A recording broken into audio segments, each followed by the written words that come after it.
Thank you for being here. Another gorgeous day today. That was our 8th practice. We had practice and we had a little bit of a scrimmage. We had the referees here, and I thought that went well. And then we've got another practice this afternoon. So it's a busy day. I think our process is going well. I think that we're competing hard, and I think we're improving in a lot of areas. I do definitely feel like we're in better shape and stronger football team at this time than we were last year. So that is very encouraging to me, and excited about the rest of camp and keep improving as we go. So I'll take any questions at this time. I feel good about it. We have three guys that have played a ton of football, and then we have a couple freshmen that are coming along. We also have some guys that we moved in there that I think are doing really, really well. So I think that that will help us. Hopefully they'll all stay healthy, and it seems like they have. And so I feel good about where we are if we play today.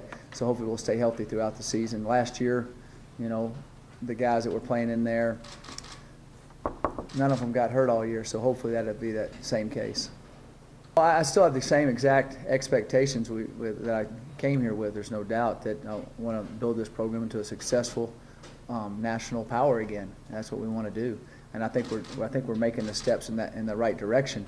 I wish I could wave a wand and it happened tomorrow or yesterday, but I definitely think we're doing that. And my perception, coming in was this was a great place. I see the reality of that. The reality is things have changed drastically in the last 6 months, if you just go outside and look. So to me, that shows that the future has an opportunity to be very, very bright. Well, the uncommon wristband came about. I was sitting around after the season and thinking about different ways to help us keep growing as a program. Last year, our slogan was care about everything, care about each other, care about yourself, care about the program. Kind of coming from within to going out, because there was so much negativity surrounding it outside, that I wanted our young men to care about each other and care about themselves and all the things that they could take care of. Uncommon is about them. Really what it boils down to is we want them to be uncommon in everything they do in life, and how they treat people, how they do academically in school, the things that they're doing with their teammates, uncommon, and doing all the little things right. For them to be successful not only on the football field but mainly outside the football field.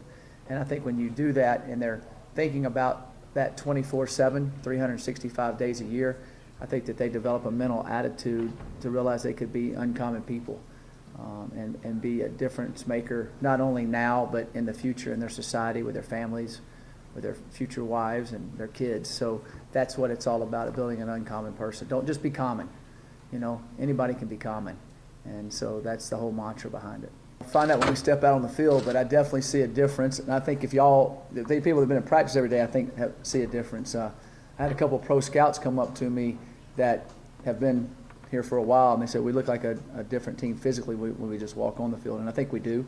We're not where we want to be yet exactly, but I do think we've made a progress there. I think Dave Foreman's done a great job in the strength group, and so we kind of went to a new conditioning phase that we've got, that we studied hard, that Dave studied hard, that we've studied hard, that I think's really helped us, especially with our linemen being in better shape and being able to practice longer and better and stay at a high tempo, which I think will help with injuries and help us be sustained better throughout the game. Did you partake in that new conditioning phase? I have done more conditioning, but mainly eating better. But and that's part of it too. We've hired, we've got a nutritionist. We've hired.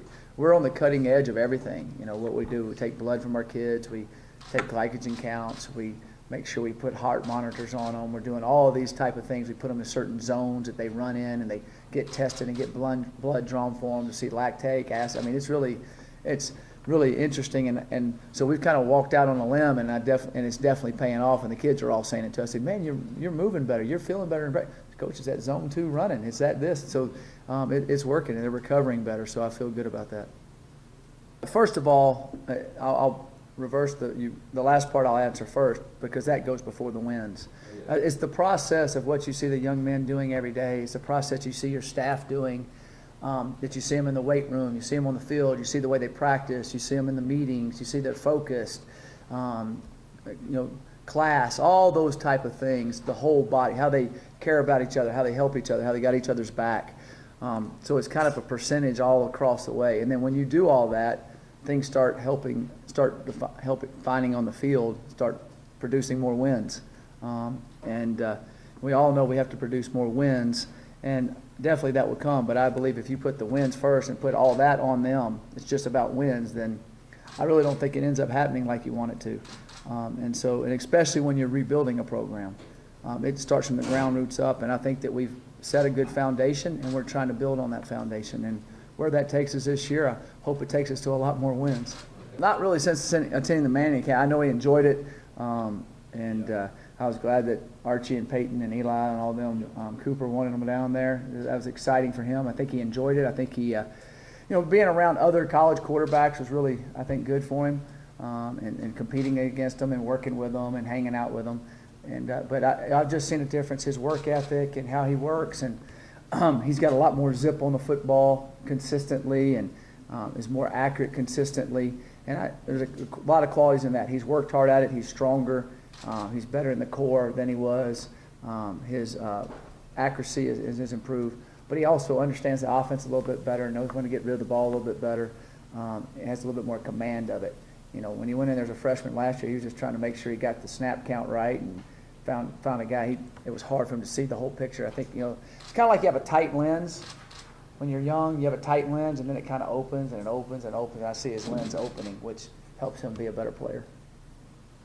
I don't know about all the outside forces. I just know when every program that I've gone into that was down, not as a head coach, as an assistant coach, when we went to Dallas, when I was at Ole Miss, when I was at Duke, everywhere, UT Martin, all those places were down and got better. And so when you do that, there's always negativity surrounding it. When young men or older men in the Cowboys situation, they go out in the public, they kind of hear a lot of negative things.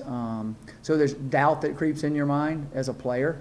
And so I think that from within here that there's not as much doubt. There's a lot more understanding the work ethic that it takes. Not just, let's hope we go do this. They know the work ethic, the process it takes to be. If you do this, this, and this, eventually you're going to be successful. And they're starting to understand that.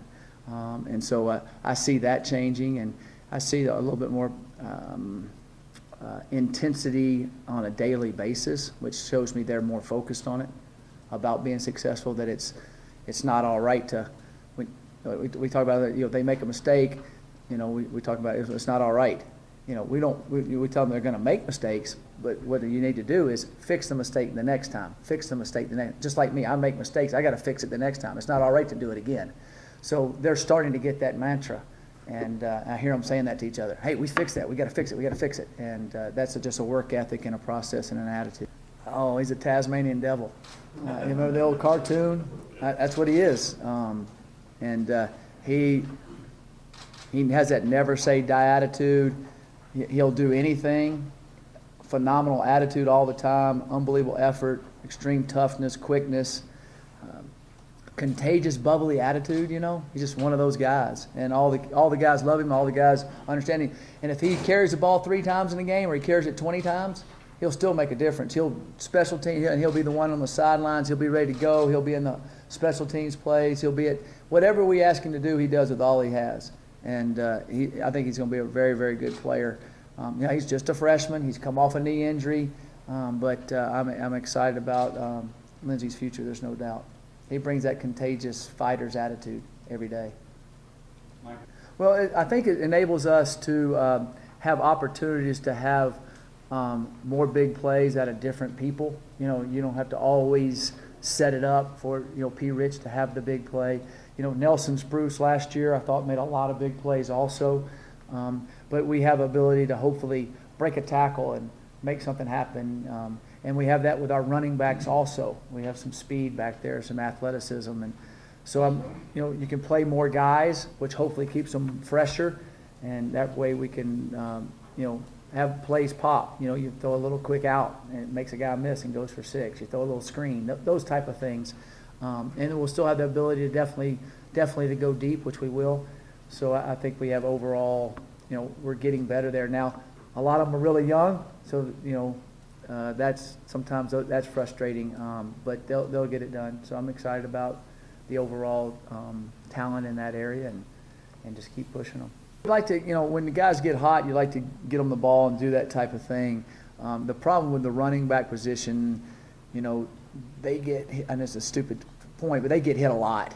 And so they get beat up a little bit. So the more that if you have 2 or 3 guys that can do a lot of the similar type things and that you don't fall off, then you want to be able to do that. But they're, different running backs have different strengths, so we'll find their strengths and we kind of know what they are and be able to utilize that. And then you play certain defenses that allow some of those strengths to happen in different games. So you just got to figure out how that works and how you're attacking that opponent the best. So that's kind of how we'll use them.